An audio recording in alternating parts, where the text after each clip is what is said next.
Hey guys, in today's video I'm going to show you how to fix messenger notification not working in Realme 14T.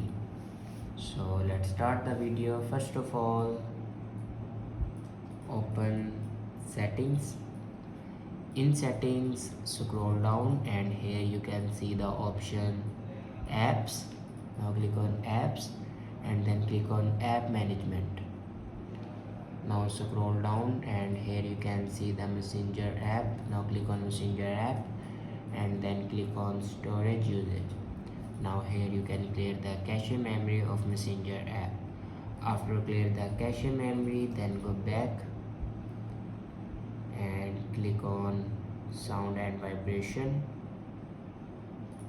and then click on do not disturb. Now here you can check your do not disturb. If you turn on your do not disturb, then turn it off.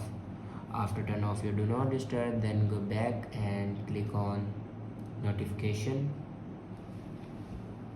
and then scroll down and find messenger app. Now click on messenger app and here you can turn on your messenger app notifications. After that, go back to your home screen and restart your device. For restart your device, press and hold power button and then swipe up to restart your device. After doing these steps, your problem will be fixed. I hope this video is helpful for you. Thanks for watching.